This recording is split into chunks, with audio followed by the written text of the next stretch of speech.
Okay, so this is the final piece on our series in repair, amends and reconciliation, and forgiveness. Now, forgiveness is a really tender word right now, and I think that it's potentially very dangerous, and maybe this isn't the time for people to be using the word forgiveness too frequently, or forgive me, those sorts of things, because as I spoke about referring to the 12 steps in the previous section, we need a sincerity of heart, and we need to be sure that we aren't coming from a self-serving place when we're going to start discussing forgiveness with somebody else.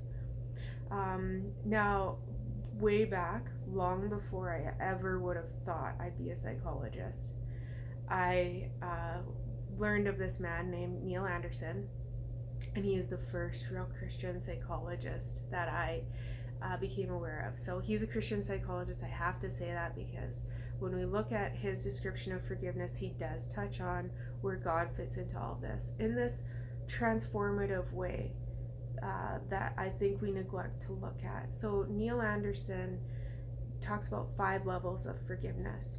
And this is beautiful. So if you have a piece of paper and a pen, pause for a second, grab it, come back, and write these down, because if we are looking at repair or amends or forgiveness, these 5 points are great for heart exploration. So the first one is, when we're seeking to understand forgiveness, number 1, we want to understand, whom do I have to ask forgiveness to? Or how do I ask forgiveness? I'm asking others to forgive me. That's the first type of forgiveness, asking others to forgive. The second type of forgiveness is forgiving others. How do I work through my own forgiveness piece? We're all dealing with big feelings right now. It's been messy and it's been hard, and that's good. And so we have this self-forgiveness thing to work through. And looking at, like, how do I feel the unjustness of this?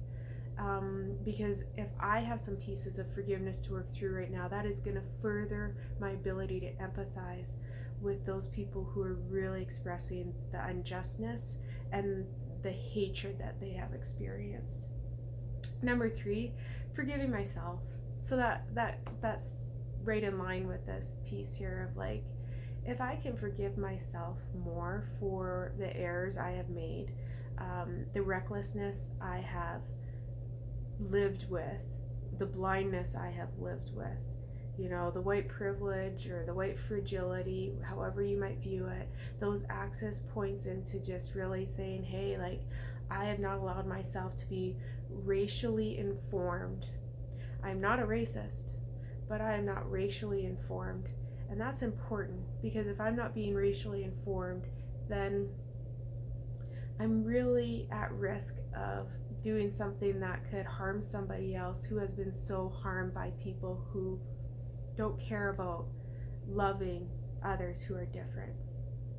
The 4th level is asking God's forgiveness. So of course, this is sort of like, makes sense. People talk about this thing of asking God's forgiveness. We pray, we do something wrong and say, whether we're religious or not, we might say, oh God, help me. Asking God's forgiveness is a huge part of 12-step curriculum. It's a huge part of many faith orientations. But just right now, this thing of, like, how do I entrust myself and my actions to God? How do I ask God to forgive me for what I have done? Now, the 5th point, prepare to have your mind blown, is forgiving God. I feel so profoundly awakened when I hear this one. Forgiving God is something that we don't necessarily know we have the right to do. We believe that God is perfect, and that's a turnoff for many of us. It's like, how can you be so perfect and all these bad things are happening all the time? It's hard to understand how we can have faith or hope in something greater than ourselves, and yet all these bad things are happening. This hate problem, this pandemic problem, this continued problem of just racial injustice. But all we know is our human perspective. So there's a huge theology challenge in this. But there is really a truth in this, is that we get hurt feelings by people and we get hurt feelings by God. And he's got thick skin. He's been around a long time. And he is okay to hear it. So if you're angry at God, call out, get a little Old Testament and just let it out. It's okay to be angry at God and work that out between the two of you. So this is a big one. It's very Christian minded, and so I know that might not fit for everybody. And if it doesn't fit for you, I just encourage you to try and see how you can be challenged by these 5 points of forgiveness. And otherwise, you guys, it's a hard time. I love this hard problem. It's doing something good for all of us. And anything that can soften our heart is good for our brain, it's good for our psychology, and it's good for understanding our soulfulness. All right, you guys, thank you. Let's keep working through this piece, and let's just be with each other in our differences. Bye.